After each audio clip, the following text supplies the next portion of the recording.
lahat ng laban ay dapat mong lahukan. Hindi lahat ng gusto mo ay dapat na ipagpilitan. If you want a happier and uncomplicated life, choose your battles well. Because not all battles are worth your time, effort, and emotions. Madalas ngang ipaalala sa akin ng asawa ko, kung hindi mo naman ikapapahamak, sumunod ka na lang at huwag nang kumontra.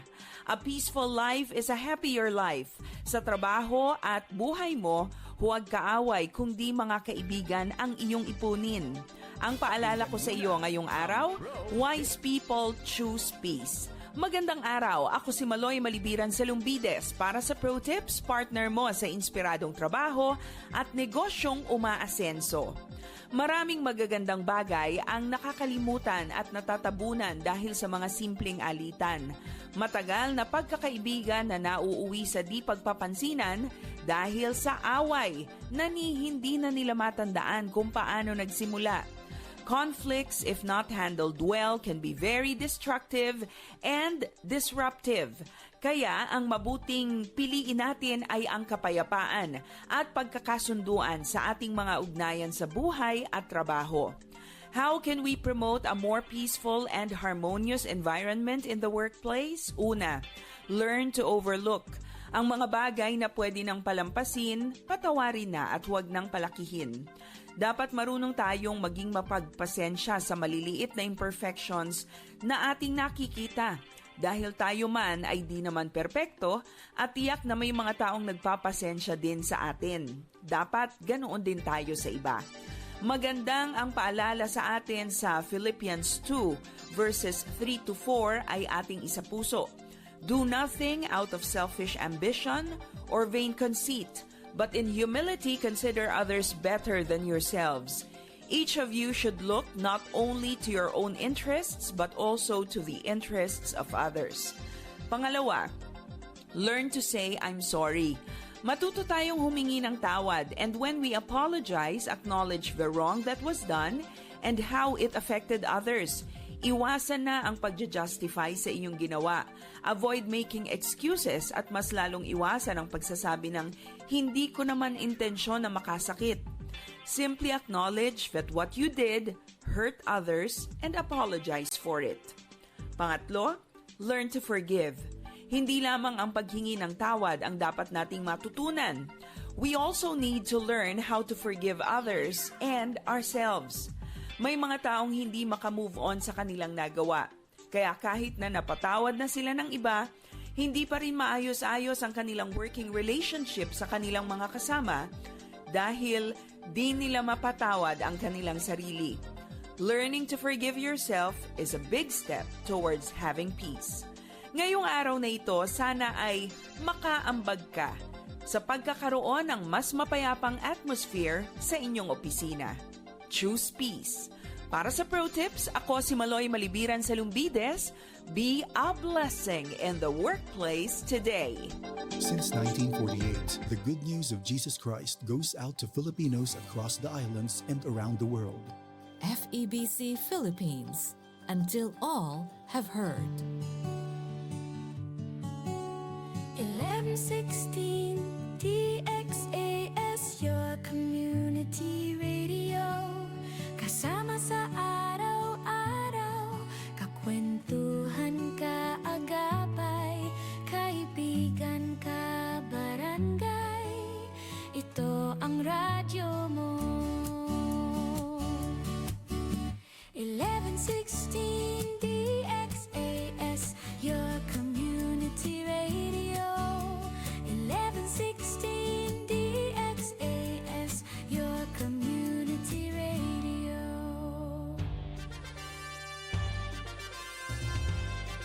Este el DXAS FEBC, de ustedes Radio Comunidad, ta serví para conectar gobierno, privado y mga miyembro del comunidad. DXAS 1116, de ustedes Radio Comunidad.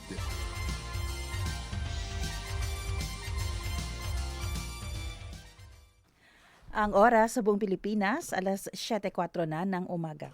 Alamin ang mga kaganapan at mga pinag-uusapan sa Zamba Sulta. Makibalita at makibahagi sa pagbabago at pag-unlad. Oras na, Zamba Sulta!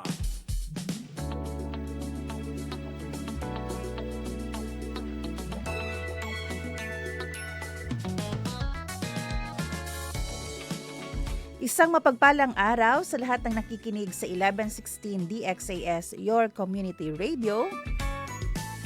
Buenos dias a todo, maayong buntag sa tanan. Good morning, Zamboanga City. Maayong buntag, Zamboanga Sibugay, Zamboanga del Sur at Zamboanga del Norte. Ngayon po ay araw ng Lunes, Monday, January 19, 2026. At kayo po ay nakikinig sa ating programa ang Oras na Zamba Sulta. Siyempre, kami po ang inyong mga lingkod, Sara May Tulabing. At ang inyong kabarangay, Robin Soling. No? Ang inyong kabarangay pa rin dito, sa ONZ. Ayan, Assalamualaikum warahmatullahi ta'ala barakatuh. Maayong buntag, ahap, subo, marayaw, malingkat, adlaw, mahinaan, pakatantan, binaybayan.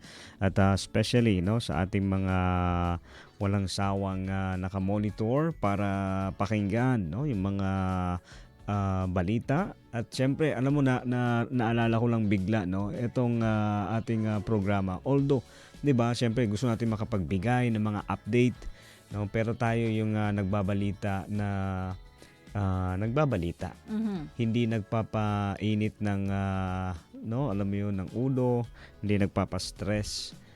Kasi gusto lang natin ipaalam.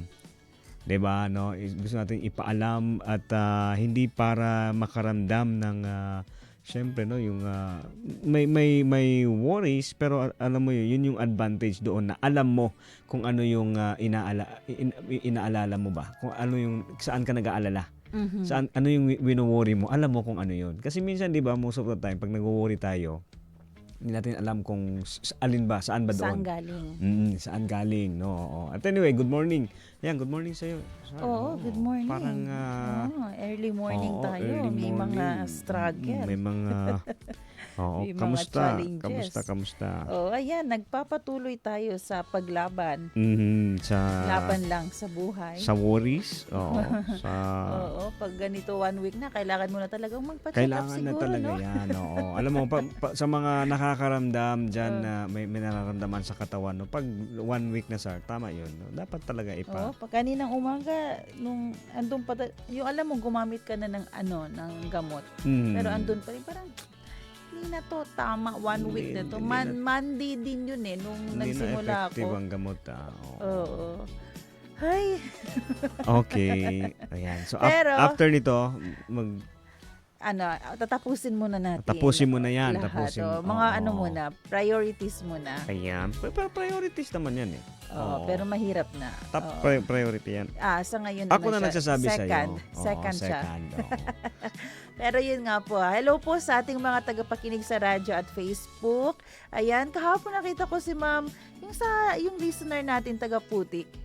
Ma'am Margie. Ma'am Margie. Ay, good morning, Ma'am Margie. Hello po, Ma'am Margie. Kamusta na? Tiningnan ko talaga siya eh. Tapos nung nakita niya ako, Oo. parang napatingin din siya. Siyempre, lumapad ang ating muka.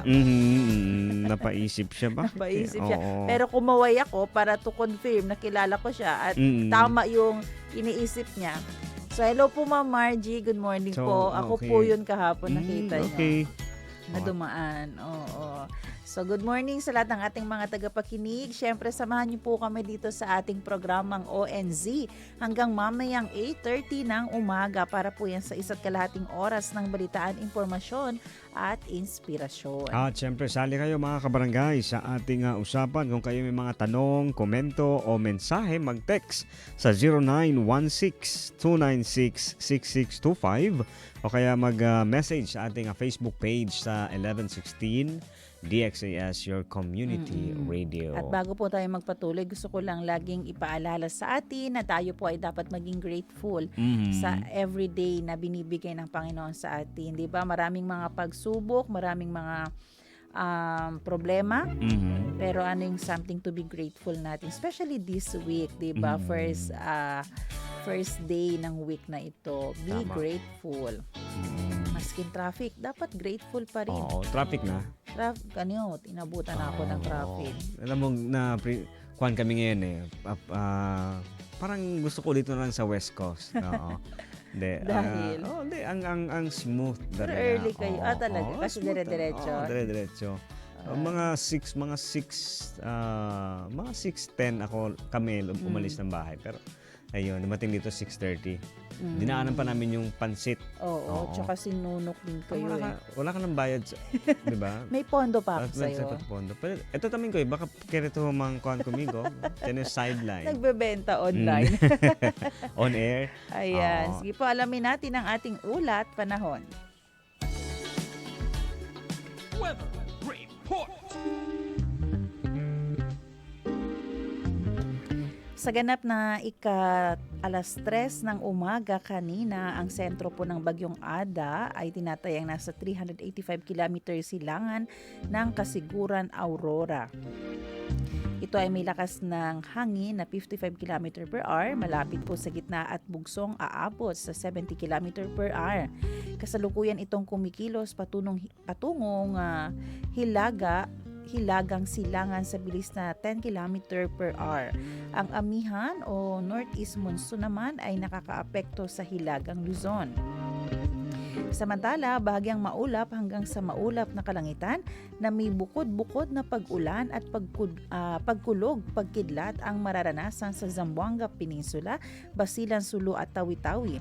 At dahil yan sa mga localized thunderstorms. Dahil po dyan, posible ang mga biglaang pagbaha, pagguho ng lupa tuwing may malalakas na pag-ulan. Tinatayang antas ng temperatura dito sa lungsod ng Zamboanga para sa araw na ito ay mula 24 degrees Celsius hanggang 33 degrees Celsius. We sing happy birthday to you, and may all your dreams come true. Happy, happy birthday. January 19, happy birthday kay Nonoy Manuel. Yan, pinsan ko. Happy birthday rin kay Jonah Lee Descalzota. Birthday ano yan? Pinsan ko din. Hi! Happy birthday kay Dwayne Gonzalez at kay Juveline Titing. Kanina pa? Yun lang. Vincent Manuel, happy birthday. Yan, so happy birthday din sir kay belated, no? Wala akong friend na nagbe-birthday ngayong araw na to. Belated lang. Mabuti naman. Ayan kay mabuti, no? Kay James Oyos, kay Nathaniel Reyes at kay Mayan Agoot Batoon, kay Timothy Lim. Si sir, good morning, happy birthday. Ayan. Ay kay Sel kay Sir Rodelo. At dalawa sila so naisip ko pero Sir John Andre Almusnad at kay Kuya Rodel. Ayan, happy birthday Danago family. Ayan, belated happy birthday rin po kay Mrs. Gilay. Ayan, kahapon nalaman namin nag-birthday siya nung January 10. Belated happy birthday po, Mrs. Gilay. Si senior to iba naman si Sheila Gilay na kaibigan din natin dyan sa may Tungaga. Happy birthday po sa inyo and God bless. Salita at tanong ngayon.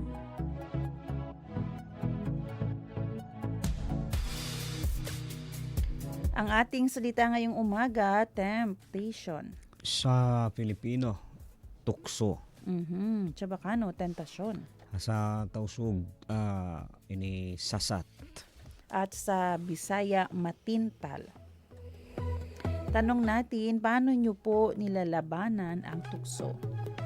Sabi po dito sa James chapter 1 verses 14 to 15, but each person is tempted when they are dragged away by their own evil desire and enticed.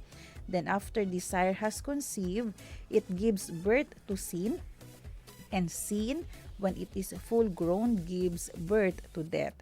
Sa Santiago, sabi po sa Kabanata 1, talatang 14 hanggang 5, natutukso ang tao kapag siya'y naaakit at nagpapatangay sa kanyang sariling pagnanasa. At ang pagnanasa kapag naitanim sa puso, ay nagbubunga ng kasalanan at ang kasalanan sa hustong gulang ay nagbubunga ng kamatayan. Yan, ang temptation, ang topic natin ngayon. Alam mo itong temptation, Bin, matagal ko na tong kilala, no? Dati pa, ito talaga yung nagsimula. Ito yung dahilan kung bakit nagkaroon ng corruption ang buong mundo. Hindi lang sa pera kasi ang corruption, pero sa mind, sa ating heart, nagkaroon ng corruption dahil lang doon sa isang pagkakamali na Wrong decision. Oo, na mag-desire sa isang hindi dapat na bagay. Sabi dito, yung temptation ay nanggagaling mismo sa atin, sa ating own desire. Kasi nga 'di ba nung nagkaroon na ng corruption, nung nagkaroon ng fall of man, 'di ba? Tayo na mismo, yung flesh natin naghahanap na ng kasalanan. Ano ba yung mga halimbawa ng temptation sa buhay natin? Oo. Yun na, pag gusto mo ng bagay na ito kahit hindi pwede. Hindi pwede. Hindi sa'yo. Di ba? Pang-aangkin ng hindi sa'yo. At pakikipag-away. Pagsisinungaling din, di ba? Pagsisinungaling. Para mapagtakpan yung yung pagsisiga-siga, pagmamanipulate. correct. Oo. Di ba? Yung may choice ka na, pwede naman hindi. Pero dahil yung flesh mo, kaya regan mamboka. Alam mo yung yung isa sa mga kuan ko din, no. Yung sa temptation, alam mo yung ano yung result sa akin.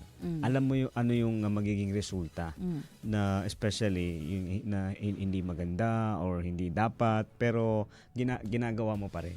Iba kasi yung parang 'di ba, no, out of innocence. 'Di ba? Siguro para sa bata lang 'yun. Yung inosente ka. Pero kasi kapag ikaw naman nasa tamang gulang, no? Kahit mga 8 years old, alam na nila 'yan, no? Alam mo, nagustuhan ko, naalala ko lang bigla yung social experiment sa mga bata, 'di ba? Yung lalagay ng cookies, tapos aalis yung parents or yung bantay, tapos wag kang kukuha, wag kang kakain hangga't hindi pa ako nakakabalik, 'di ba? Alam mo, magandang magandang training 'yun at the very young age. Maiintindihan nila na pwede naman, pero dapat ay idaan mo sa tamang pamamaraan or pagpapaalam. May dapat na sundin, correct. Sabi din dito, no, na actually nakita ko lang tong post na ito. Sabi pa, temptation is the distinct desire of taking my flesh and desiring to please it. So yun talaga yung temptation, 'di ba? Yung ikaw talaga ang may gusto niyan at talagang nagsiswimming ka dyan sa temptation iyan. So, paano nga ba dapat labanan ang temptation? Hindi natin pwedeng labanan ang temptation, Bin, na tayo-tayo lang. Kaya di jud ka madaog. Hindi gadtugan na. Hindi po kayong mananalo kung ikaw lang. Kaya nagugulat ka na lang, wala na, andyan ka na. 'Di ba? Ano ang nangyari? Nung nag-dwell in ka sa temptation, ayun. Sabi nga ng verse, ang resulta niyan, magkakaroon ka ng kasalanan. And sin leads to death. Diba? Literal, minsan dahil lang sa lagi kang nai-involve, nai-engage, nagdidwell sa temptation, minsan yan talagang ikamamatay mo. Oo, like for example, alam mo nang bawal, kain ka pa rin ng kain. O anong nahulog, minsan nagda-dialysis, diba? heart failure, heart attack. Oo, so minsan literal, minsan din spiritual. Hindi mo na nakita ang Panginoon dahil nagsaya ka na masyado sa temptation. So, spiritually, diba, hindi ka nagkaroon ng opportunity to receive the Lord Jesus as your Lord and Savior. So, paano labanan? Kailangan natin ma-encounter ang Panginoon. Kailangan natin tanggapin siya sa ating buhay. Parang nalulungkot ka. Hindi, may alam mo, may struggle ka ba ngayon sa temptation? No, hindi, ina-analyze ko lang siya, sir, no, na yun nga, gusto ko rin siyang maintindihan. Alam mo, may sinulat ako, ayun, sorry, Actually kinakausap ko hindi, alam mo, may sinulat ako, no, yung enemy, especially ang the devil, no, hindi niya alam ano yung future mo. Hindi niya alam yun, no, hindi niya alam ano yung saan ka patutungo. Alam mo, ang alam niya is yung familiar siya sa ginawa mo na. Yung present mo kasi Oo. diyan siya Oo. mai-involve. Diyan siya gagawa ng activity Oh, niya. I think yung present, no, doon yun nga, doon lang niya gagawin yung activity. Pero yung familiar siya, yung past. Alam niya kasi alam niya ano yung desire. Sabi nga doon, ano yung desire mo, ano yung gusto mo. So ibig sabihin, may there was a time in my life, parang kanta yun, Kanta kansyon kel. Do kere abas yung Pons, tabi. No? Aurelia Anay, EOS. Hindi, parang alam mo, yun yung na-realize ko. Alam niya kasi ano yung past, no? Alam niya ano yung meron kang desire na minsan ako honestly, minsan nga simpleng gamit lang, sa halimbawa, no, relo na nakalagay diyan. To be honest, no, minsan magki-creep in, bubulungan ka ng temptation na parang, kunin mo na. 'Di ba ganyan ka naman dati, kumukuha ka naman ng gamit na hindi sa'yo. 'Di ba? Yun yung sinasabi nating temptation na kapag nagpadala ka doon, kasi 'di ba, dati kasi desire mo yun na gusto mo magkarelo. So since wala ka pambili, kukunin mo na lang. No, tingnan mo ngayon, binibigyan tayo. Kasi nga hindi ka nag-give in doon sa temptation. May reward. So yun, sa mga nakikinig sa ating mga kabarangay, sabi nga ni Sarah, hindi natin matatalo yung temptation. Kasi nga alam ng enemy, alam ng Satan na yun yung desire mo talaga, no? Gusto mong yumaman. So ngayon, talagang gagawa siya ng paraan para mahulog ka doon sa patibong na, 'di ba? Itong gawin mo, no? Mag-online kuan ka, 'di ba? Sugal or anything. Oo. So, parang nalulungkot ka din. Hindi, kasi iniisip ko kung ano po yung temptation sa'yo ng enemy. Kasi galing naman talaga sa enemy noong year 1990. Ngayong 2026, yan pa rin po yan. Kasi nga, dun siya didikit sa past mo. Dahil alam niya, yun yung weakness mo. Oo, di ba? Yung nga sabi ko, parang inulit ko lang, in-emphasize ko lang. Pero ang ganda ng pag-explain mo, no? Very talagang brightness. Auto-bright. Hindi, alam mo, yun nga, alam mo, nasulat ko one time. Sabi ko, nagkaroon ako ng self-reflection. Hindi niya alam ano yung future ko kasi hindi ko pa ginagawa. Desire ko, I mean, 'di ba, prayer ko yun, nasa heart ko na ito yung gusto kong gawin. So hindi niya, napapansin ko kasi siya, yung mga temptation na dumarating sa buhay ko, no, familiar siya. Parang napagdaanan ko na to. So kung the same action yung gagawin ko, same result pa rin ang mangyayari. So kailangan may baguhin ako. Dapat may Diyos na tayo sa ating buhay para especially yun ma-overcome talaga. natin yan. Oo. Ma-feel tayo ang ating isip ay ma-feel ng Word of God. Kasi kung if we feel in pa rin na, halimbawa, pornography, di ba? Paano mo malalabanan yan kung lagi mong pinapanood yan? O syempre, dahil nasa isip mo siya, dinidesire ng flesh mo. Mamaya-maya, gusto mo nang gawing totoo yan. I-action mo na yan. So nagkaroon ka na ng kasalanan kasi hindi mo rin tinulungan ang sarili mo na yung mind and heart mo ay ma-feel ng Word of God and pumunta sa mga godly person na pwedeng mag-pray sa'yo at magbigay ng advice sa'yo. So kailangan po natin tulungan ng ating sarili at syempre isurrender sa Panginoon ang ating mga burdens. Kaya po muli ang ating call to action, no, ang ating challenge sa ating mga tagapakinig, i-check natin. Ano-ano po yung paulit-ulit na lagi kang tinitempt ng kaaway. At ano ang mga gagawin mong steps para ma-overcome mo na ito. At doon sa mga nakaranas na nakaka-overcome na, o ano po ang inyong tips para sa ating mga tagapakinig? Paano nyo nilalabanan ang mga tukso? Yan ang ating salita at tanong ngayon. Mga gawang kabutihan para sa bayan. Marapat ipamalita yan. Mabati ang mabuti.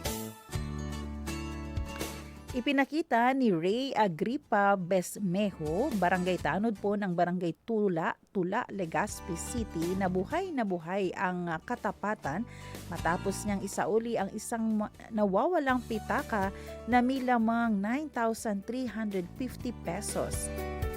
Sa oras ng tukso, ano siya, related siya sa ating Related sa salita at tanong. O sa oras daw po ng tukso, pinili niyang gawin ang tama at agad na dinala ang pitaka sa Legazpi City Police Station. Kinilala ng LCPS o Legazpi City Police Station ang kanyang ginawa sa isang social media post at tumulong sa paghahanap sa may-ari ng pitaka. Iningatan ng pulisya ang gamit hanggang sa tuluyang mabawi ito ng tunay na may-ari na personal na nagpasalamat kay Besmejo. Umani rin ng papuri mula sa mga netizen ang Barangay Tanod. Kaya naman mga kaagapay, ang katapatan ay isang pagpili sa simpleng paggawa ng tama kahit walang nakakakita na ipapakita na ang tunay na kabutihan ay nagmumula sa konsensya at malasakit sa kapwa.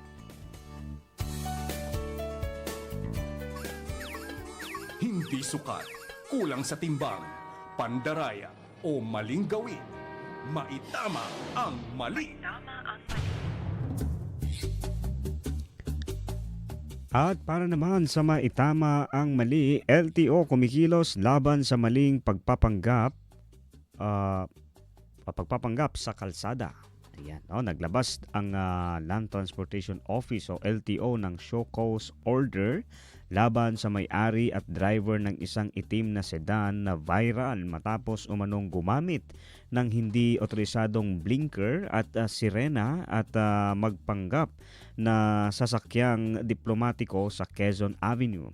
Ayon sa LTO, ang ganitong gawain ay labag sa batas at nakakaapekto sa kaligtasan at kaayusan ng trapiko. Pansamantalang sinuspindi ng 90 days ang lisensya ng driver at inilagay sa alarm status ang sasakyan habang hinihintay ang pagdinig. Kaagapay, tandaan na ang pagsunod sa batas trapiko ay mahalaga upang mapanatili ang kaayusan at kaligtasan sa kalsada. Sinumang lalabag dito ay mananagot alinsunod sa regulasyon or regulasyon.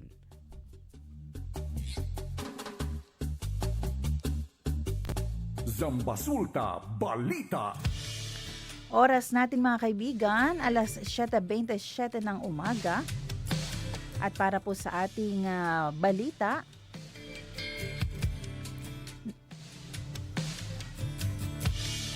nasamsam ng Highway Patrol Group o HPG ang nasa 43 units ng mga brand new na motorsiklo na sangkot sa malakihang technical carnapping matapos salakayin ng isang warehouse dito sa lungsod ng Zamboanga noong araw ng Biyernes, Enero 16. Ang mga naturang motor ay tinatawag na talon kung saan ang mga sasakyan ay kinukuha sa pamamagitan ng loan financing ng mga mapagsamantalang individual. Sa halip na bayaran, agad itong dinadala sa malalayong lugar ng walang pahintulot ng financing company at ibinebenta sa ibang tao. Dahil sa illegal na scheme na ito, hindi na nababawi ng mga kumpanya ang kanilang collateral kapag itinigil na ng borrower ang pagbabayad. Kinumpirma ni Police Lieutenant Wilfredo Ator, team leader ng HPD Unit 9 Motor Vehicle Clearance Center, na ang mga motorsiklo ay galing pa sa mga financing companies sa Luzon at kasalukuyan ng sinusuri ng HPD ang mga engine at chassis number ng mga sasakyan upang matukoy ang mga orihinal na may-ari at maibalik ang mga ito sa mga kumpanya. Bagamat hindi muna pinangalanan ang may-ari ng warehouse at iba pang suspect, tiniyak ng mga otoridad na iimbestigahan na sila para sa pagsasampa ng kasong paglabag sa Republic Act 10883 o ang New Anti-Carnapping Act. Nagbabala rin ng HPD sa publiko na iwasan bumili ng mga sasakyang nakuha sa pamamagitan ng ganitong iligal na gawain. Zambasulta Balita. At para sa ibang balita, nailigtas ng Western Mindanao Naval Command ang 30 katao kabilang ang isang buntis at mga bata matapos mapadpad ang kanilang sinasakyang motor launch sa karagatan ng Taganak Island noong gabi ng Biyernes, Enero 16. Habang nagpapatrolya ang barko ng Philippine Navy na BRP Magluyan PC-392, napansin ng mga tauhan ng isang kumukutitat or kumukititap na ilaw sa gitna ng dagat. Nang lapitan, natuklasan ang ML Nurdia na hindi na makagalaw dahil sa nasirang timon or rudder. Lula nito ang 30 katao or individual na kinabibilangan ng isang buntis, 2 senior citizen at 5 menor de edad. Sa kabila ng malalaking alon, matagumpay na nailipat ng mga tauhan ng Navy ang lahat ng pasahero sa kanilang barko. Ligtas na naidaong ang mga nasagip sa pantalan ng Taganak bandang alas 4:45 ng madaling araw nitong Sabado. Agad namang pinakain at inasikaso ng Taganak Municipal Disaster Risk Reduction Management at Philippine Coast Guard ang mga biktima na iniulat na nasa mabuting kalagayan. Zambasulta Balita. Tumanggap ng tulong mula sa DSWD Zamboanga Peninsula at iba pang ahensya ang nasa 844 na Pilipinong nagbalik bayan mula sa Sabah matapos silang dumaong sa Port of Zamboanga noong Sabado, Enero 17. Ang unang batch ngayong taon ay binubuo ng 518 na kalalakihan, 210 na mga kababaihan at 116 na mga bata. Dumating ang mga returnees lula ng isang commercial vessel mula sa Sandakan, Sabah, bandang alas 3 ng madaling araw ng nasabing araw. Pansamantalang nananatili ang mga ito sa Processing Center for Displaced Person o PCDP sa Barangay Talon-Talon para sa profiling at assessment. Karamihan sa kanila ay mula sa Tawi-Tawi, habang ang mga iba ay pauwi sa iba't ibang bahagi ng Pilipinas. Tiniyak naman ng DSWD kasama ang OWA, DMW at lokal na pamahalaan ang ligtas at maayos na pagtanggap at pagpapauwi sa mga nasabing Pilipino. Zambasulta Balita. Naaresto ng mga otoridad noong Huwebes, Enero 15 ang suspect na nasa likod ng 1.5 milyong pesos pagnanakaw sa isang kilalang mall sa Ipil, Zamboanga, Sibugay matapos ang 4 na araw na pagtugis. Ayon kay Police Colonel Bernard Danie Dasugo, nahuli ang suspect habang lulan ng isang pulang multicab sa barangay Anungan, Sibuco, Zamboanga del Norte. Base sa investigasyon, nakapasok ang suspect sa gusali noong gabi ng January 11 sa pamamagitan ng pag-akyat sa isang nakaparadang truck patungo sa stock room sa ikalawang palapag. Winasak ng suspect ang kandado ng pinto patungo sa vault, kinuha ang milyong halaga ng cash at tumakas gamit ang isang naghihintay na tricycle. Sa pagdadakip sa suspect, na-recover ng mga pulis ang halagang 587,000 pesos na binubuo ng iba't ibang denominasyon ng pera. Kasalukuyan nang nakapiit ang suspect sa Ipil Municipal Police Station habang inihahanda ang pagsasampa ng kaukulang kaso laban sa kanya. Zambasulta Balita. Samantala, nagpahayag ng malalim na pangamba ang Moro Islamic Liberation Front o MILF kaugnay ng bagong pasang batas sa redistricting sa Bangsamoro Autonomous Region in Muslim Mindanao o BARM sa pagsabing maaari itong lumabag sa konstitusyon. Sa isang pahayag nitong Biyernes, Enero 16, sinabi ni MILF Chairman Al-Hajj Murad Ibrahim na bagamat suportado nila ang gaganaping unang parliamentary election sa rehiyon, nababahala sila sa pagsasabatas ng Parliament Bill No. 415.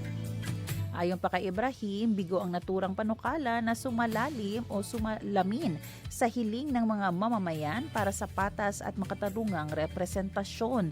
Binigyan diin ng MILF chief na ang mga depekto ng PB 415 ay tila katulad ng mga naging dahilan kung bakit idineklara ng Korte Suprema na unconstitutional ang naunang Bangsamoro Autonomy Act No. 77.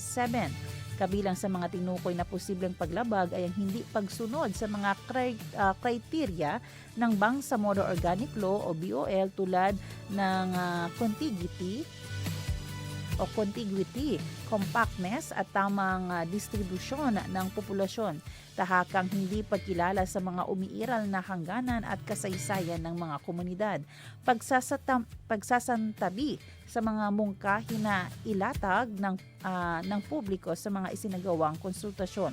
Naipasa ang PB 415 sa ikatlo at huling pagbasa noong Martes sa pamamagitan ng nominal voting kung saan 48 ang bumoto ng yes, 19 ang no at 4 ang nag-abstain. Kapansin-pansing kabilang sa mga bumoto ng no ang mga matataas na opisyal ng MILF.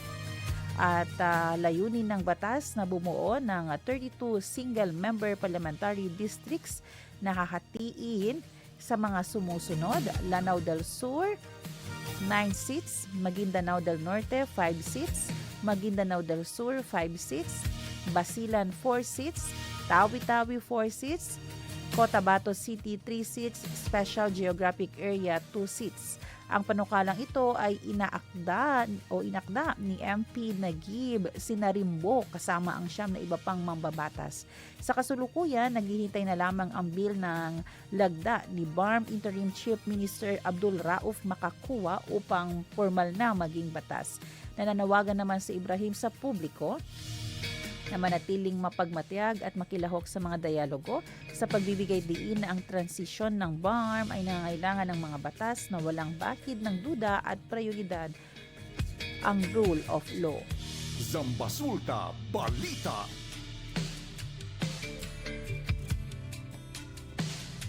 At para naman sa ating announcement, no, ito ang ligtas sa tigdas, no, para sa measles, rubella supplemental immunization activity ng DOH.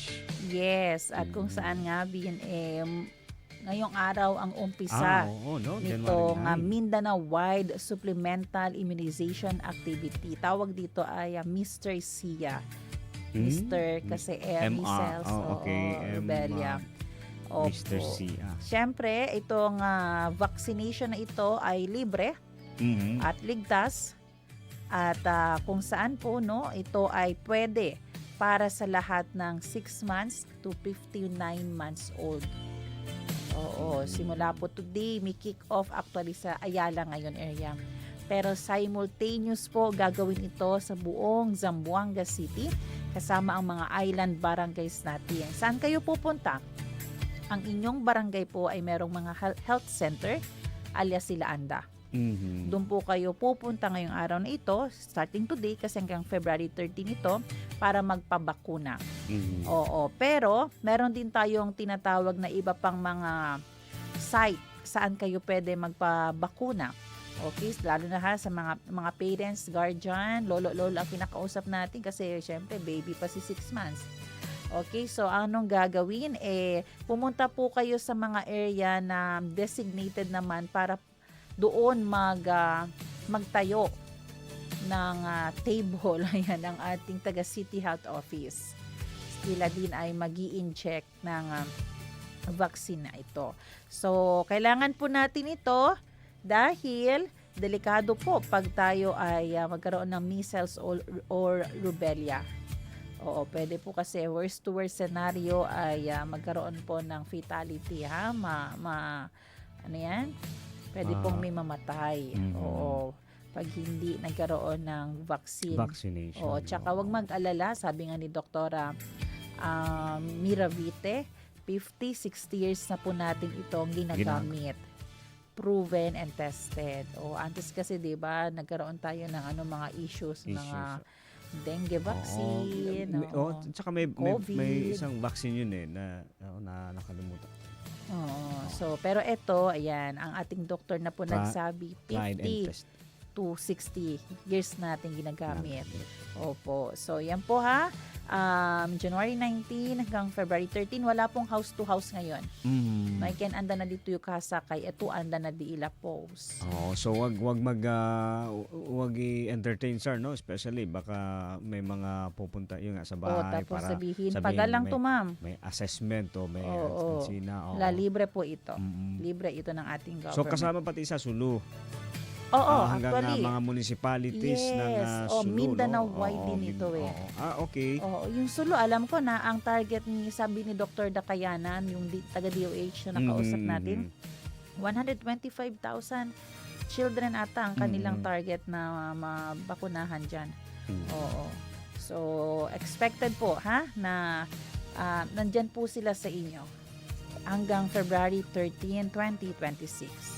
Zambasulta Balita. Ayan, eto public advisory. Speaking of Municipality of Jolo. Simula po ngayong araw na ito, January 19, 2026, strictly implementing no license, no driving policy. Oo. So, hindi na po kayo pwedeng magmaneho kung wala kayong lisensya. Siguro kasi medyo maluwag sa area ng Jolo. Oo. Pero dahil kayo ay part na nga din ng Zamboanga Peninsula, stricto kasi ang ating kapulisan ng ating LTO. So kasama na po kayo doon sa dapat mag-abide ng ating law. Public advisory wala pong pwedeng mag-drive ng kahit anong sasakyan. Sinuway to lisensya. Oo, starting today po yan. Zambasulta Balita. At para sa ating gas price update, ayan, no? Ito estimated oil price increase. Ayan, ngayong linggo. Kaya pala, no, punuan kahapon ng ating mga gasolinahan. Pero bukas Tuesday, pa ang nag-a-announce sa'yo ng Monday, pero Tuesday pa yan mag-take yung effect niya, no? So, eto estimated oil price, no, diesel, okay, no, 1 peso and 80 centavos hanggang 2 piso ang itinaas. Gasolina naman ay 0.80 or 80 centavos hanggang 1 peso ang itinaas din, no? Sa kerosene, 1.30 to 1.5 or 1 peso 50 centavos ang itinaas. Zambasulta Balita. Ayan, oras natin, alas 7:41 ng umaga at yan po ang ating mga balita para sa araw na ito. Magbe-break po tayo sandali. Pero wag kayong bibitaw kasi bukod sa measles, rubella na vaccination, and ngayong month na ito ay National Deworming Month din. Okay. So ipapaliwanag sa atin yan ng National Nutrition Council. Ano naman ito? Sino pwedeng mag-avail nito? Papaano? Ano ang mga benefits nito? Kailan to magsisimula or nagsimula na ba ito? Kami po ang inyong mga lingkod, Sara May Tulabing. At ang inyong kabarangay, Robin Soling. Magbabalik ang oras ng Zambasulta. Dito lang sa 1116 DXAS Radyo Komunidad.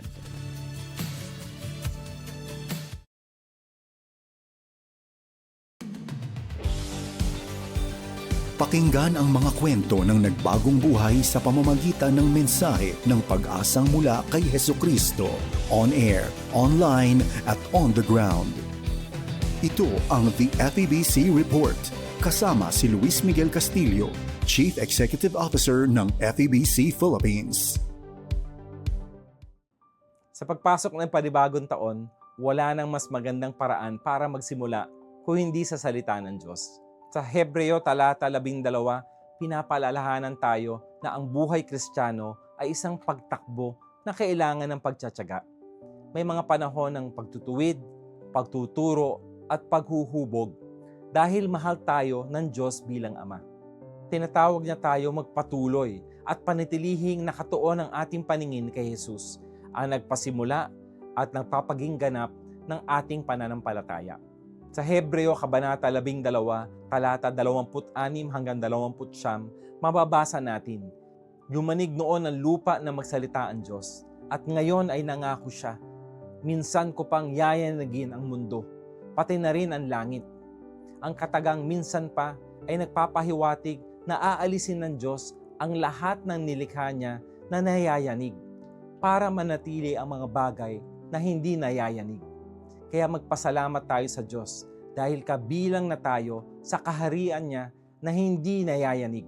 Sambahin natin siya sa paraang kalugod-lugod na may takot at paggalang sa Kanya. Dahil kapag nagparusa ang ating Diyos, ito ay parang apoy na nakakatupok. Ipinapahintulot ng Diyos ang mga pagyanig para alisin ang mga bagay na hindi panghabang buhay.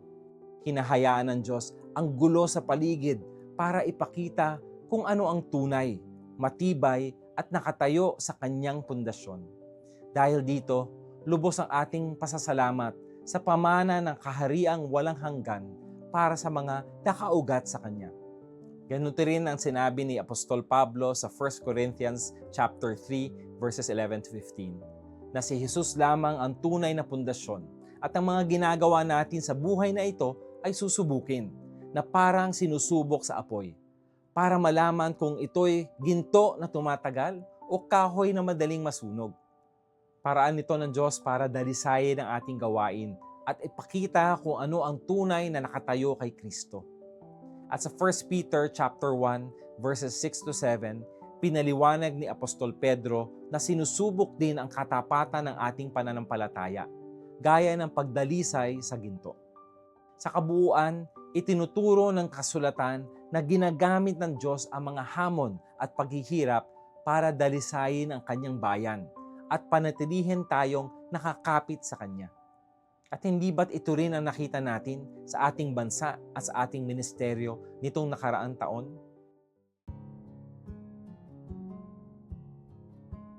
Ang FEBC ay isang media ministry at kahit hindi nakikita ang karamihan, napakahalaga ng mga gamit at pasilidad na nagpapatakbo sa ating mga himpilan. Tahimik lang silang gumagana sa likod ng lahat, pero sila ang dahilan kung bakit umaabot sa inyo ang bawat mensahe, bawat programa. At sa kabila ng samot-saring hamon nitong taon, nag-provide ang Panginoon. Bagong equipment, mas maayos na pasilidad, at mga upgrade na matagal na nating ipinapanalangin. Nagpapasalamat din tayo sa partnership. May mga bagong kaagapay at may mga kaibigan muling nakaugnay matapos ang mahabang panahon. Ang mga simbahan at ministry organizations, sila ang tunay na katuwang natin sa misyon. Meron ding civic groups at mga sangay ng gobyerno na nagpatibay ng ating ugnayan sa iba't ibang komunidad. At syempre, ang mga talents at volunteers. Sila ang mga boses na naririnig ninyo, ang mga kamay na kumikilos, ang mga paang laging handang pumunta kung saan kailangan. Sa katunayan, taon-taon nagsisimula tayo. Hindi sapat ang resources, hindi sapat ang nakikita sa papel para sabihing kaya nating harapin ang lahat ng darating. Pero nagpapatuloy tayo, hindi dahil sa sariling lakas, kundi dahil alam nating tapat ang Diyos. Siya ang nagtaguyod sa atin, siya ang lakas natin. Mabilis ang pagbabago ng mundo ng media, lalo pang lumalawak ang digital platforms. At bilang network na nakasandig sa radyo, kailangan pang isiping mabuti kung paano ipagpapatuloy ang ating ministry sa gitna ng pagbabagong ito. Pero nakakagaan ng loob na makita sa datos na matibay pa rin ang radyo at marami pa rin ang naaabot nito kahit mas nangingibabaw na ang digital media sa buong mundo. Sa puso namin, dito at sa iba't ibang FEBC fields ay ang maabot ang susunod na henerasyon kung saan sila naroon. Dalhin ang mabuting balita sa mga hindi pa nakakakilala kay Jesus. Lahat dapat makarinig ng Ebanghelyo. Pero kanino tayo unang pupunta? Sino ang handang tumanggap? Mga tanong itong kailangan talagang ipanalangin at pag-aralan. At para magawa ang lahat ng ito, kailangan ng mas matibay na network ng partners. Kailangan ding tuklasin ng bagong teknolohiya, pati na ang AI. At kailangan nating linawin kung ano ang pamantayan para matawag na excellent o mahusay sa panahon ngayon. Nagbabago ang mundo. Nararamdaman natin ang pagyanig. Minsan literal pa nga. Pero kapag nakatuon tayo sa Diyos na nangunguna sa atin at nakasandal tayo sa Kanyang salita, matatag tayo, nakakatayo. Naalala ko ang Psalm 18. Ginawa niyang parang paa ng usa ang aking mga paa at itinayo niya ako sa matataas na lugar. Pinalawag mo ang aking daraanan at hindi nadulas ang aking mga paa. Sa lahat ng mga nananalangin kasama namin, naglakad kasama namin at sumuporta sa ministry na FEBC. Maraming salamat po. Kaloob po kayo ng Diyos. Hayaan niyo po akong manalangin para sa inyo. Panginoon, sa pagpasok ng bagong taon, gabayan mo po kami ng inyong karunungan. Patatagin mo kami ng inyong kapayapaan. Palakasin mo kami para sa anumang darating. Naway ang inyong salita ang aming pundasyon at ang inyong pag-ibig ang aming pag-asa. Sa pangalan ni Jesus. Amen. Naway bigyan kayo ng Panginoon ng lakas na harapin ang mga hamon, galak sa paglalakbay at biyaya para sa bawat bagong araw. Mula sa inyong FEBC family, maligayang bagong taon at naway manatili tayong nakaugat kay Kristo. Napakinggan mo ang The FEBC Report. Para maging updated sa ating stories online, mag-subscribe na sa ating YouTube channel at i-follow ang ating Facebook at febc.ph. Maging kabahagi sa misyon ng Far East Broadcasting Company Philippines na ipahayag ang mensahe ng pag-asa ni Hesukristo sa mundo. Bisitahin ang aming website sa febc.ph/give.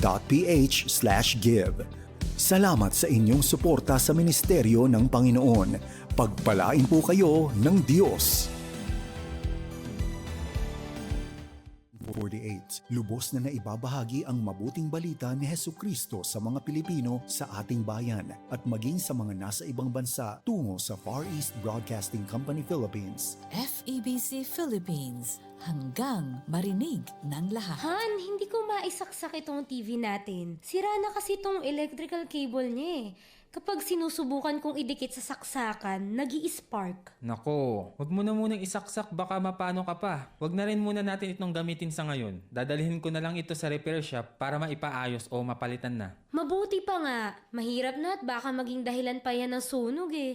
Iba na yung nakakasiguro tayo. Tama ka, Han. Buti pa ay i-check na rin natin ang electrical wiring ng iba pa nating mga gamit. Tiyakin nating lahat ng appliances natin ay maayos ang connection at kable. Oo, sige Han. I-check na natin ngayon para makasiguro tayong magiging ligtas ang ating pamilya. Mahalaga ang pag-iingat para manatiling ligtas ang inyong pamilya at mga ari-arian mula sa sunog o anumang sakuna. Paalala ng himpilang ito ng Far East Broadcasting Company Philippines.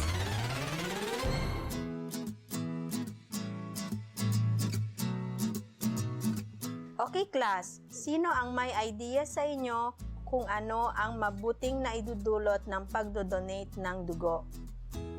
Ma'am, napapanatili nito ang kalusugan ng dugo at puso. Napapaliit nito ang tsansa magkaroon ng cancer. Nakakatulong rin ito upang mabalanse ang iron level sa katawan ng tao. Nakakabawas rin ito sa sobrang calories sa katawan. Nakakapagbigay naman ito ng bagong blood analysis. At higit sa lahat, magiging healthy ka na, makakatulong ka pa sa iba. Magaling! Kaya balang araw lahat kayo ay magdodonate ng dugo, okay? Yes, Ma'am! Isang paalala mula sa 1116 DXAS, your community radio.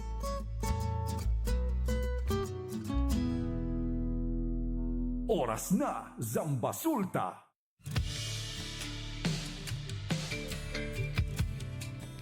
At nagbabalik ang oras na Zambasulta. Kayo pa rin po ay nakikinig sa 1116 DXAS, your community radio.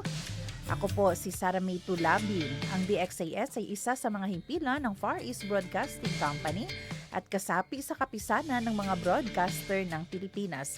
Ang FEBC ay isang non-profit, non-commercial at donor-based radio station.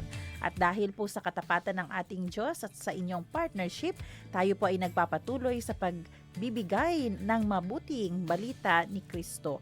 Inaanyayahan po namin kayong maging bahagi ng ating radio ministry. Pwede nyo pong iscan ang ating QR code o kaya ay mag-deposit sa ating bank accounts para sa inyong donasyon. At para ma-acknowledge namin ang inyong donation ay magpadala po kayo ng mensahe sa amin. Muli, maraming salamat sa inyong partnership at God bless. Pag-usapan natin.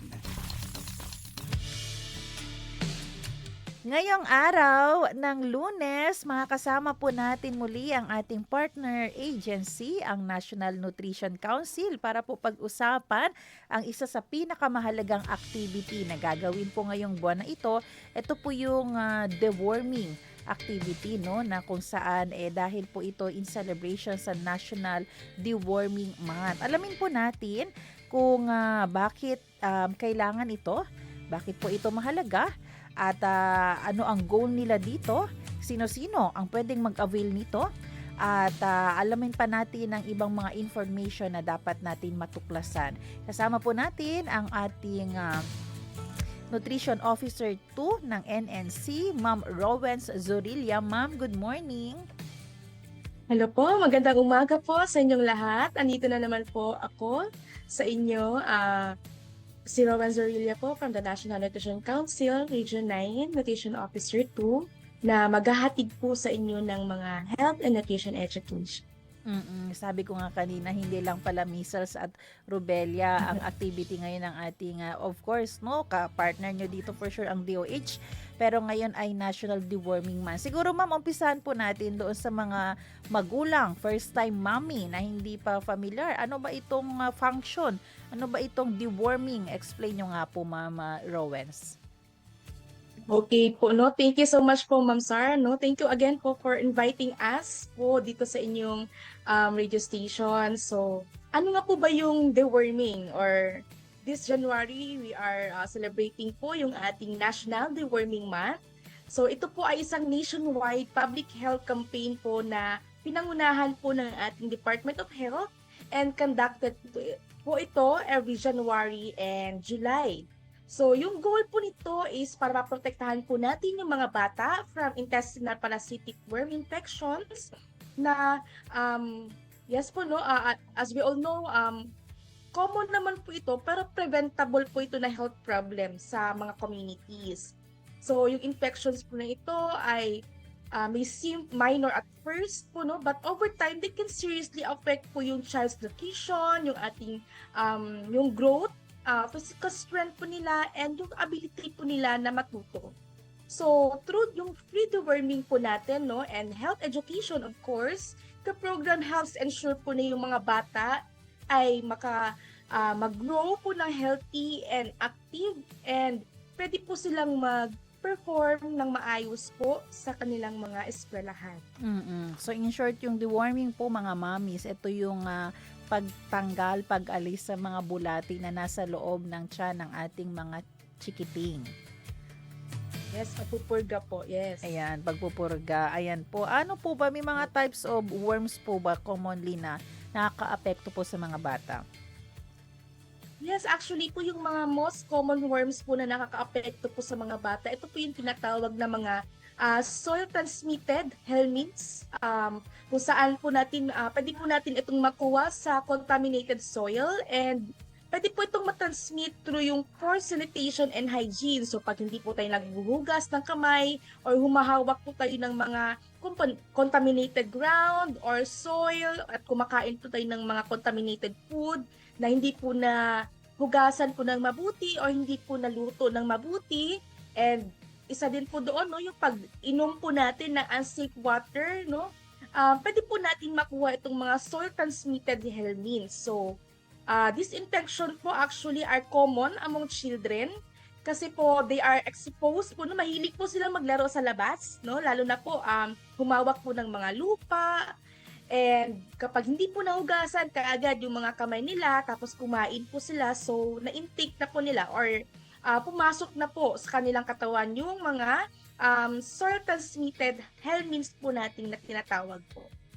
Tsaka hindi lang siya sa soil, ma'am, no, kasi yung iba baka magsasabi, hindi ko na pinapalaro ang anak ko sa labas kasi nasa cellphone na lang man siya. Pero yung mga tubig po pala, no? Oo. Water, yes. Opo, pwede po natin makuha po iyon sa mga contaminated po na water or food or meat na hindi po naluto ng mabuti. Kasi syempre po, yung mga meat po natin, no, like chicken, ano din po yan, nakaapak din po yan sila sa ground, and yung mga pork or other meats po, no, yan, kung hindi po natin naluto or naluto ng maayos, tapos contaminated po pala, ayun, pwede po natin makuha po yung infection. Kaya malaki yung potential na bawat bata ay talagang pwedeng magkaroon ng bulati sa kanilang tiyan. Sorry po dun sa mga kumakain, no, baka saan yung topic natin. Pero, yun nga, ang goal natin dito ay malaman nyo po na kaya may deworming man para po masigurado. Kasi sabi nyo po kanina, ma'am, no, Ano ba yung pinaka-worst na pwedeng mangyari sa isang bata habang lumalaki at hindi siya na-deworm? Okay po, no, paano nga po, aside po dun sa mga tinatawag po natin mga signs po, no, syempre po makaka-experience po yung mga bata natin na mga stomach pain, din po sasakit po yun siya nila, kasi ngayon po magkakaroon po sila ng diarrhea or weakness, dahil po sa yun nga po, manghihina po sila, mawawalan din po sila ng gana sa pagkain, and of course po, pwede po sila magka-anemia. And sa mga bata po na nag-aaral, pwede po silang magkakaroon po ng difficulty po ng pag-concentrate po sa school. Of course, it will lead to poor school performance, and of course, pwede po silang mag-absent, no? Always, no? Frequent absences po sa school. So, isa din po dito ay yung ito po mga worm infection po natin ay indirectly po nakaka-apekto po sa ating physical growth, sa child's physical growth and brain development po ng bata. So, yung bata po natin, pwede po makapag-experience ng stunted growth. So, mababa po siya, no, sa kanyang standard po dapat na height or length. Pwede rin po ma-delay yung development po nila. And then, bababa din po yung kanyang energy level and marireduce po yung kanilang physical activity kasi dahil nga po sa weakness na maranasan po nila, wala po silang lakas.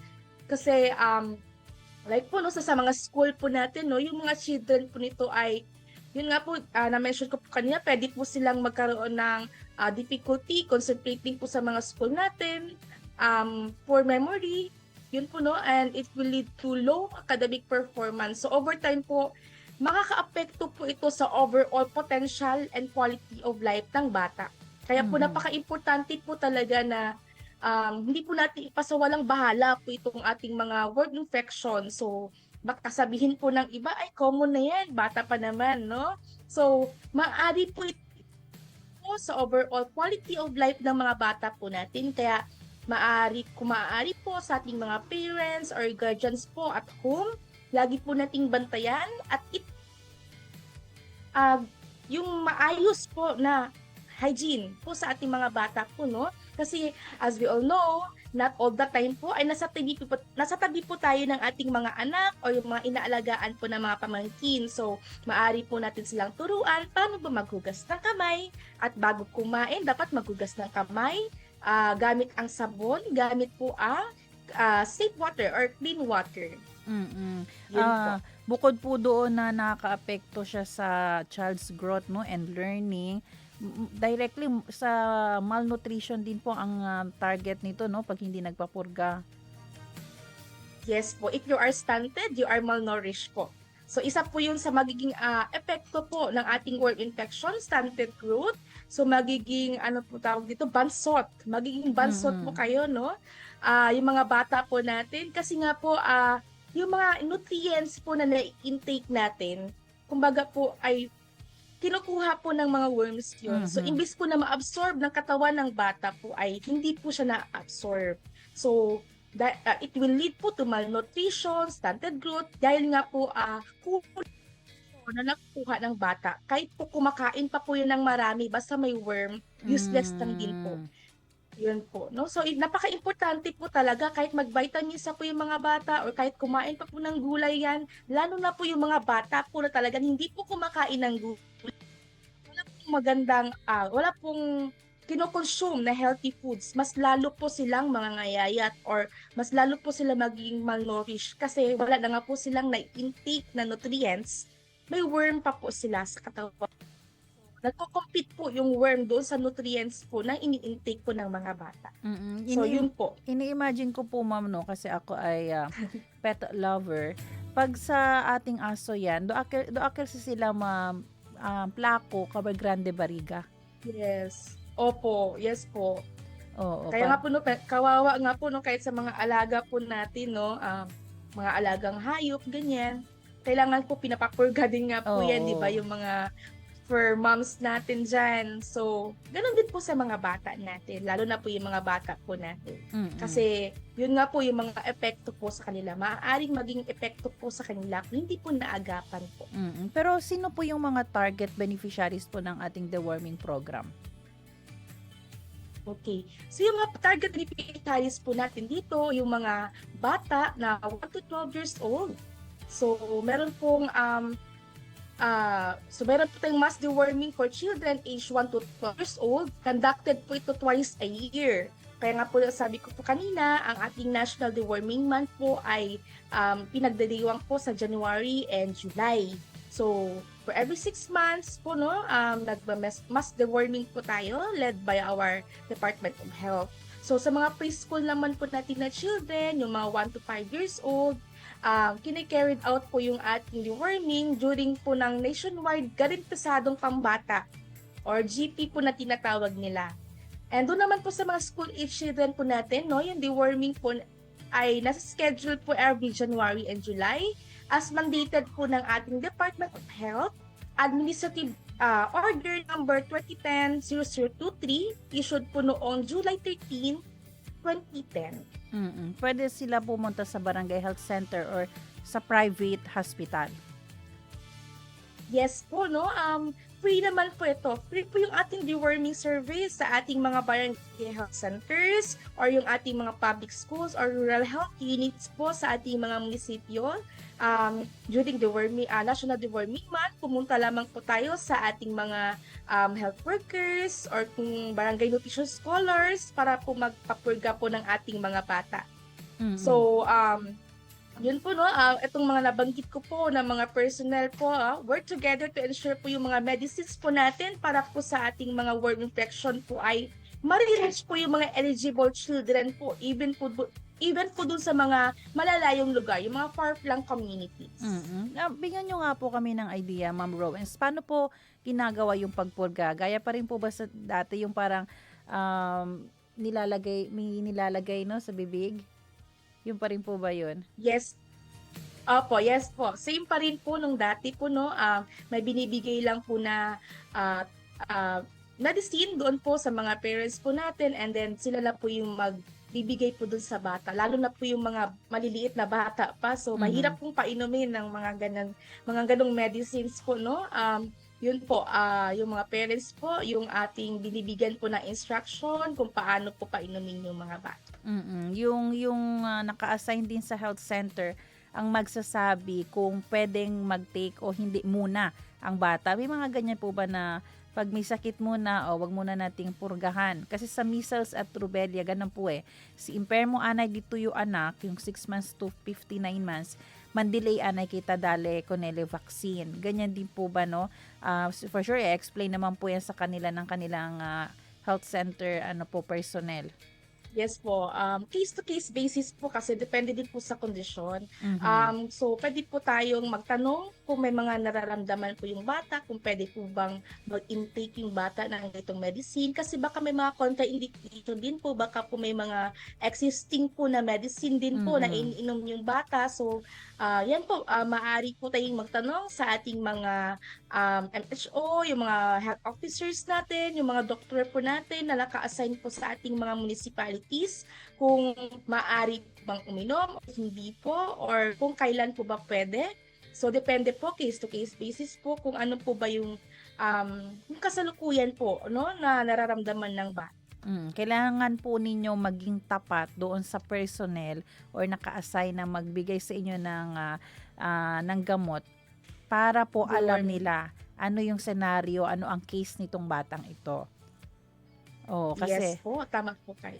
Kasi minsan, Ma'am Rowens, dahil hindi nasasabi yung history ng bata or yung present situation ng bata, tapos uminom ng gamot, pagbibintangan yung deworming na gamot na binigay or yung vaccine na itinurok na yun ang dahilan, ang cause bakit ganito, pero hindi pala related or kaya pwedeng related pero dahil hindi siya nagsabi na ito pala yung scenario, case, situation ng anak niya.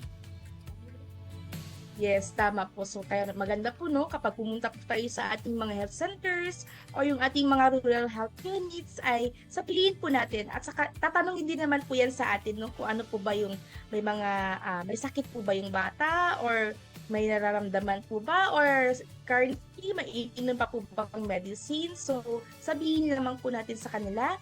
And then, I would like to remind lang po na ating deworming tablets po ay napaka-safe, effective and scientifically proven. So baka may mga parents po dyan na baka nga po ma'am ayaw po magpapurga kasi baka ganun. Marami pong mga naririnig na ay wag ka magpapurga. O yan. Hindi po yan totoo, no? Safe and effective po and scientifically proven po ang ating mga deworming tablets. So yung ginagamit po natin na medicine po nito ay approved po ng Department of Health and binibigay po ng ating mga trained health workers. So, hindi lang po kung sino-sino po yung nagbibigay po nito, no? Yung mga children po natin, baka maka-experience po ng mga mild side effects, like yung mga nausea, or baka may stomach discomfort, pero temporary lamang po ito, and maaari lamang po itong mawala, no? It will usually go away quickly lang po, no? So, yung mga parents po natin, hindi po dapat matakot, no? Yung dahil ang benefits po ng deworming ay mas sobra pa po doon po sa mga minor or short-term side effects na gaya nga po na nasabi ko po na mga stomach discomfort. Kayo so, po, don't worry po, no? Yes po, don't worry.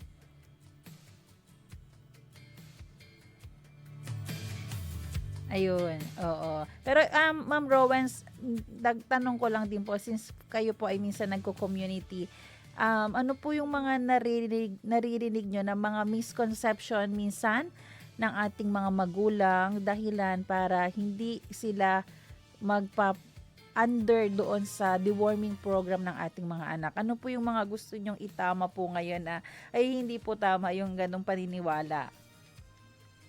Actually po, may mga iba po kasi na natatakot po na magpa-deworming kasi lumalabas na po sa bibig, sa mga ganun po, no? So, yun po yung mga usually po na naririnig ko po na kaya, I think, isa po sa mga dahilan kung bakit po may iba na nag-aalinlangan na magpa-deworming. So, yung gaya nga po ng sabi ko po, no, safe po yung ating mga deworming tablets at napakalaking benepisyo po ito sa ating mga kabataan. Kasi maaari nga po, no, sabi ko po kanina, yung ating worm infection, maaari pong maka-apekto doon sa overall health. Maaari po maging malnourished yung bata at maapektuhan po yung quality of life ng bata kung hindi po tayo nagpo-deworming. Ayan, grabe naman po yung yung ganong misconception lalabas sa bibig. Pero alam ko dati ginagawang panakot din talaga po yan ng mga magulang, oo. Pero hindi po siya lalabas sa bibig, sasakit ang tiyan, yung regular na kailang gusto alam nyo na po, doon siya. Kasi naalala ko po, nung nagpapurga din ako, ganun din nangyari. Tapos, yun, nakita ko, ganun pala kalaki yun. So, ayan, eto naman po, Ma'am Rowens, no? Kanina nabanggit na natin kung saan pwedeng pumunta yung mga bata. Pero etong, dahil national deworming month, sa mga health center lang din talaga, ospital, ganyan, or meron din po tayong ine-expect from DOH or may contact po ba sa CHOD na meron din silang mga mag-establish ng kanyang-kanyang mga posts para doon pumunta ang mga tao? Yes po, sa lahat po ng ating mga barangay health centers or yun po, yung mga rural health station po natin, no? Ayan po, sila po, yung mga trained health workers po natin, yung mga nagbibigay po ng ating mga deworming tablets po sa ating mga kabataan. Ayan. And yun po, no, maaari po tayong mag-visit sa ating mga Facebook page po siguro ng mga kanilang barangay. Baka may mga posting po tayo, yung mga schools po natin or health centers, kung kailan po ba yung schedule ng ating deworming, kasi baka as we all know po, no, marami pong mga services na binibigay po yung ating Department of Health. So baka may scheduling, depende po sa barangay. So maaari po tayong magtanong sa barangay health center natin kung kailan po natin pwedeng dalhin yung ating mga chikiting sa ating mga health centers para magpa-deworming. Kaya yung mga Facebook page din ng ating barangay, kailangan maging active rin po kayo dyan sa pag-update. Yes. Oo, dahil minsan dyan na lang po naghihintay ng announcement, dyan na lang nalalaman ng ating mga listeners, no, ng ating mga constituent kung ano nang mangyayari kailan. So, kailangan maging active. Opo, tama po. Dapat updated po lagi. Ayan. And paano naman po yung mga magulang pwede mag-participate sa programa? Yun na rin po yun. Yun na po, pupunta po sila sa ating mga barangay, health centers, or yung ating mga rural health units, at maaari po silang magtanong doon kung ano po yung schedule ng ating mga deworming days po. Bukod po ba sa deworming, pagpupurga, may ibang paraan pa po ba, Ma'am Rowens, paano po ma-prevent itong worm infection? Yes. Actually po, yung pagkakaroon po ng worm infection, marami po kasing maaring dahilan po yan. So, pwede po magkaroon po kayo ng contact sa contaminated soil or kumain kayo ng mga uncooked food na contaminated, water na contaminated. So, meron po tayong tinatawag na worm strategy. So, WORMS, worm strategy. Wash your hands regularly with soap and water, no? So we have to make sure also na yung ating tubig po ay malinis din po, no? Na ihugas po natin sa ating mga kamay. Observe proper toilet use. Avoid po natin yung mga open defecation kung saan-saan lang po nagdudumi. So, isa din po yan sa dahilan kung bakit po nako-contaminate po yung ating mga soil. And then refrain from eating raw or undercooked food. So maaari po, no? Iluto po natin na mabuti yung ating mga pagkain bago po kainin, no? Hugasan po natin bago po iluto, and iluto po ng mabuti sa ating yung ating mga pagkain bago po kainin para po maiwasan po natin yung worm infection. Mass deworming, no? Regular deworming every 6 months. Lalo na po yung ating mga bata. And slippers or shoes, we have to make sure na yung ating mga bata lagi pong nagsusuot ng kanilang slippers or shoes, lalo na po pag naglalaro po sila sa labas, sa mga lupa po, no? Palagi po dapat, it should always be worn when walking po doon sa mga soil po. And yun po, it will help prevent infection. So, aside from the worming, napaka-importante po na may kaalaman po tayo kung paano po ba ma-prevent pa po yung ating pagkakaroon ng infection. So, wag po natin kalimutan yung ating worm strategy, wash hands, observe proper toilet from eating raw or undercooked food, must deworming, and you have to wear your slippers or shoes. Pero hindi ibig sabihin na gagawin nyo po itong worm strategy hindi na kayo magpapabakuna. Partner po, bakuna magpapapurga. Partner po yan sila, di ba, Ma'am Rowens? Baka sabihin nila, yan na lang, sundin ko. Yes po. Ito po ay ang mga nabanggit ko po na worm strategy, ito lamang po ay prevention para hindi po natin makuha yung ating worm infection. Hindi po tayo magkaroon ng worm infection. Ito po gagawin nyo ito before and after. Pero in between, dapat meron kayong nakapagpurga po ang inyong mga anak. So, Ma'am Rowens, yes, sige po. Yun po, napaka-importante pa rin po na magpapurga. Yun po, ini-encourage po natin yung ating mga parents, guardians po na ipapurga po yung ating mga bata po, no? Para po maiwasan po natin, no? Lalo na po ang malnutrition, na sinabi ko po kanina, ay nagko-compete po yung ating mga worms, mga bulate po sa ating mga tiyan sa pagkuha ng nutrients. So, hindi po ma-absorb ng katawan ng bata po yung ating mga nutrients kung may mga worms or may mga parasites po tayo sa ating mga tiyan. So, napaka-importante po, no? Wag po natin kalimutan na ating worm strategy and magpapurga po tayo every 6 months. Ako naman panawagan ko po doon sa mga community natin na alam nyo po medyo challenging ang inyong cleanliness sa inyong area at alam nyo laging na-expose ang inyong mga bata sa tubig, minsan sa kanal, minsan kahit yung sa paggamit ng toilet, may challenge pa rin, kayo po lalo ang dapat magpa-under po sa programang ito. Puntahan, libre naman po, puntahan nyo po ang inyong mga health centers, humingi ng tulong kasi 'di ba yung buhay natin, life is wealth. So minsan kahit mahirap tayo pero kung maganda ang ating pangangatawan, okay na, 'di ba? Surviving ang ating buhay. So Ma'am Rowens, ano po yung final reminder nyo po sa ating mga listeners ngayong National Deworming Month? So ito lang po yung message ko po sa ating mga parents and especially to the community na yung deworming po ay napakahalaga and hindi po dapat katakutan. So it is simple, safe, and effective way para po maprotektahan po natin yung health ng ating mga kabataan. So when combined po with proper nutrition and hygiene, yung deworming po ay makakatulong po sa mga bata to grow stronger and makapag-perform better po sa kanilang mga school and reach their full potential. So let us all support the National Deworming Month every January and July.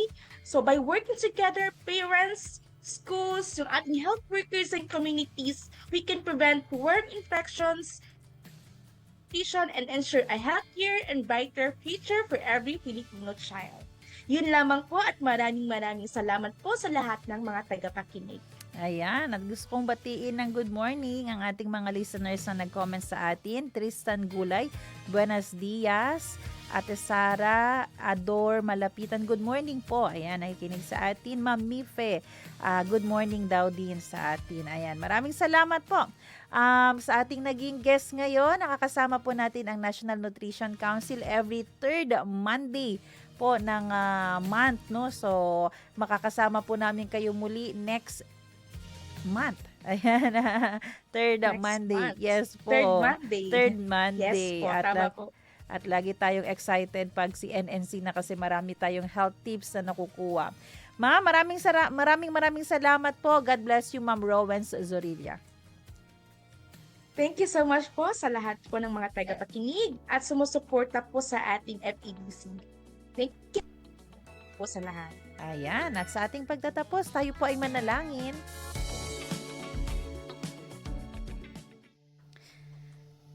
Let's pray. Our gracious and Heavenly Father, Panginoon, maraming salamat po sa inyong kabutihan, lalong-lalo na po sa pagbibigay ng mga paraan upang kami ay manatiling ligtas. Thank you, Lord, sa aming naging topic ngayon through NNC, Ma'am Rowens, na tinuruan at in-educate nyo po ang aming mga listeners na dapat po ay magpa-under sa programang deworming ngayong buwan na ito, Panginoon, dahil isa ito sa magiging katulong namin para ang aming mga anak ay mas maging ligtas, mas maging malusog habang sila po ay lumalaki. Panginoon, kung may mga pangamba, may mga misconception, hindi tamang mga teorya na gustong paniwalaan ng mga listeners or ng community, ng mga magulang, we pray, Lord, na through this topic, sila po ay na-educate, na-enlighten, at sila po, Panginoon, ay nabigyang linaw na mali po yung mga paniniwalang iyon at malamang yun ang magiging dahilan kapag sinunod nila na lalo pong hindi mas maging healthy, hindi maging malusog, and worst to worst scenario po ay pwede pong may mangyari sa kanilang anak, Panginoon. Maraming salamat po for using NNC, ang kanilang mga personnel, and we pray, Lord, na yung continuous protection, wisdom, knowledge, guidance po ninyo ay manifest po nila, Panginoon. And Lord, we continue to pray for our city, for our region, for our national, Panginoon. Maraming mga issue, corruption, nandyan pa rin nagpapatuloy, and we pray, Lord, na magkaroon ng justice sa mga corruptions, transparency, and we pray, Panginoon, na magkaroon po ng repented heart itong mga taong na-involve, Panginoon, at bumalik sa inyo. Bigyan niyo po ng protection ang mga nagsasabi ng totoo, and we pray, Lord, sa mga community namin na patuloy nagkakaroon ng challenge sa peace and order, like dito sa Zamboanga, Lord, may kagabi naging biktima po muli ng shooting incident. We pray for justice at sana po sumuko na po yung suspect at pagbayaran niya po ang kanyang nagawa at maging lesson po sa lahat na ang galit, ang hatred ay wala pong magiging magandang resulta dahil pwede lang po ito makapatay, makasakit ng ibang tao. Lord, I pray that everyone will meet you, encounter you, Panginoon, para po ang kanilang buhay ay magkaroon ng peace na makukuha lamang namin sa inyo. Maraming salamat po. Be with us for the whole week. In the mighty name of Jesus we pray. Amen. Muli, maraming salamat sa ating naging guest ngayon, Ma'am Rowens. Maraming salamat din po sa lahat ng ating mga tagapakinig sa radyo at sa Facebook. Maraming salamat sa ating radio technician, Kuya Rolando Alfonso. Abangan niyo po ang susunod na programang Serbisyong OFW, Family Matters at Radyo Sinkauman. Magkarinigan po tayo muli dito bukas alas 7 ng umaga. Muli ako po si Sara Mito Labing, nagpapaalalang posible ang pagbangon at pagbabago. Tayo po ay maging bahagi ng solusyon ngayon. Sama-sama tayong umaksyon dahil oras na Zamba Sulta.